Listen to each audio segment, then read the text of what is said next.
A lot going on, including but not limited to Jaylon Johnson being really open about his contract situation today. Yeah, he was ready to talk about it. As a matter of fact, when he came in, got up there, and we're all waiting to ask questions. And before we did that, before he put us through a little quiz, which you guys could hear later, Jaylon Johnson said, all right, let's go. Let's get the contract questions going. And then, of course, the first question was not about the contract, but the second question was.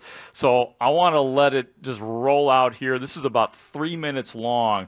But this is Jaylon Johnson, who is heading into his fourth year, talking about the potential of a contract extension, just like his buddy Cole Kmet just got. Jaylon, do you feel like things are progressing on the contract, or are they stalled, or where does it sit for you? Sorry. You came in and said, let's talk about the contract. I did. I mean, we all know what y'all gonna ask me about. But I mean, honestly, it really ain't too much I can really speak on. I know I'm in a good position. And whatever will happen, God willing, I can be a Chicago Bear, and we figure out a deal and get something done here, because that's what I want to do. But we'll see what happens at the end of the day. Do you have an agent Cole now? Kmet got his extension. What'd you say? What do you think about, when Cole Kmet gets his extension, you think, does it go through your head? Is it human nature for you to think, am I going to get this now? I mean, I wouldn't say this, but I mean, I feel like everybody knows they're looking to extend, like certain players looking to extend. Me, of course, Cole, and things like that. So, I mean, I feel like it's just something that you just wait your turn, and everybody's situation is different, too. I mean, Cole and his situation isn't necessarily my situation, and whatever my numbers are going to be my numbers. So, I mean, I'm not looking, okay, Cole's money's going to be my money. Like, no, I'm not. I don't look at it like that. Definitely just something that I'm looking forward to see where it goes. Do you look at Trayvon Diggs' contract then? Nah. We're in two ball game. He's all pro, 15, 17 picks in 3 years. I mean, he done some really good things. I mean, hats off to him and congrats to him. I'm definitely happy for him and for the cornerback market as well. So, definitely positive for the DBs as a whole, but definitely happy for him. Did you get a new agent this summer? Yes, ma'am. Who did you end up signing with? You can probably look it up. There was something out there about like a marketing representation. You have, I assume, like an agent that's going to handle your contract negotiations? Yes, ma'am. Do you think that it helps your case that you're here, like, as opposed to guys that would hold out? I mean, you made it very clear when you talked to us the last time at minicamp that that's not you. You're going to be here. You are here. But do you think that helps your case? Just And holding out? Yeah, instead of holding out, that you're here practicing. And Ryan Poles, when he talked to us the other day, seemed to appreciate that you were here.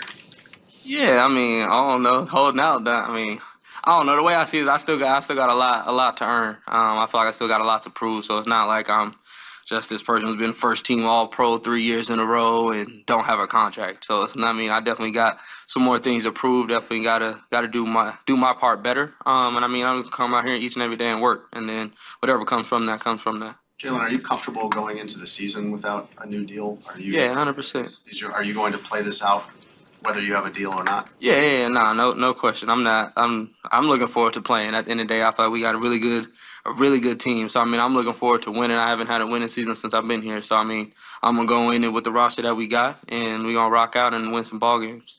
Guys, yeah, I think the part that I really appreciated about that was towards the end there, where he's saying he's still got to prove it, because the interception thing is real. He did indicate to us a little bit later on in this session that he, in terms of interceptions, that he hasn't had a whole lot of just ball luck, where tip balls or easy picks where the ball just comes right to you. So he mentioned that. In the past, he's mentioned too, he's made a big deal out of the fact that teams did not go to his direction. But I think this is the first time too that he's kind of just straight up said, I've still got something to prove. And I think that that's exactly what the coaching staff and general manager Ryan Poles is thinking as well. I appreciate him kind of understanding where his contract slot is too, where you know what I mean, where it's not like, I should be paid like Trayvon Diggs. He's like, nah, that's not it. But I do kind of know where I'm supposed to be. Why was he so weird about the agent thing? That was bizarre. I don't know, especially because at one point in time I think he had made it public, but it made me wonder about the agency a little bit, like in terms of what it is and what's going on there. But yeah, I don't know did why. Did he sign with Kanye or something? Like, well, that's what I was wondering. Like, is there something about this representation that he is embarrassed to talk about or reveal or make public? I mean, it seemed like a very innocuous question, especially since he's the one that was talking about it on social media. Right, he's the one who offered it up. All right, maybe it's Saint Omni. I don't know. So meanwhile, I've been laughing about this Darnell Wright story because it is. I've never heard of something like this. I trust that this really happened because I know why would you why own up to this if you're making it up out of whole cloth? I think it's a riot. Oh yeah, Darnell Wright. He talking about a lot of the he was trying to do are you talking about the wide receiver thing, Dan? Yes, I'm trying the conditioning, all that was what? Now we know why yes. He did so well on his tackle conditioning test. Yeah, you know what? I've got that cut right here for you right now. Here's Darnell Wright, who, if people didn't hear Ryan Poles, one of the things that he offered to us about Darnell Wright is that he just absolutely crushed his conditioning test, and the man has lost 16 pounds. So here is Darnell Wright himself on that exact topic. Just working out in the off season. Yeah, I thought we had like more, like, I don't know. I thought I was looking at the wide receivers running portion of the workout, so I was doing theirs. So, and then I came back, and then obviously we have different stuff. So. What is a wide receivers workout like for an offensive lineman? Like what are the differences there? Just more distance and lower time, basically. I don't think anybody has endeared themselves more to the general manager Ryan Poles than this kid. I mean, I love it. If you can live through it, like if you can handle all of that as an offensive lineman, that says to me that you have incredible athletic skills that are off the charts. Yeah, and you guys both know from covering the Bears that there's plenty of guys through the years who have failed these tests badly, like players of consequence for sure. So this is definitely heartening to see out of Darnell Wright. Huh. Darnell Wright, how about Darnell Wright, the player, too? Darnell, we're asking him about how it's going in the first few days, and one really poignant thing that he brought up was that in order to get better at this level, he realizes that he cannot get away with some of the stuff that he got away with in college. I'd say one big thing is just being disciplined with your hand placement, and being disciplined like for example, like when you punch, like you don't always want to wrap your hands to the outside because. Like these guys are just smarter players. They understand what you're doing, what you're giving them. So that's kind of like an example. Yeah, and we have been watching, like, just from my observations, Chris Morgan is the offensive line coach. You do see him, not that he's not giving a one-on-one attention to a lot of the players, but they're working very closely with Darnell Wright, and for obvious reasons, not just that he's a rookie, but he will be the starting right tackle, barring injury or something crazy. He is your starter, so there are things, like all rookies, that he's got to undo. Yeah, there's a lesson in that Darnell Wright conditioning mistake. And you know what it reminds me of? Have you ever heard, I think I've told this before, have you ever heard Dave Grohl tell his stories about learning to drum?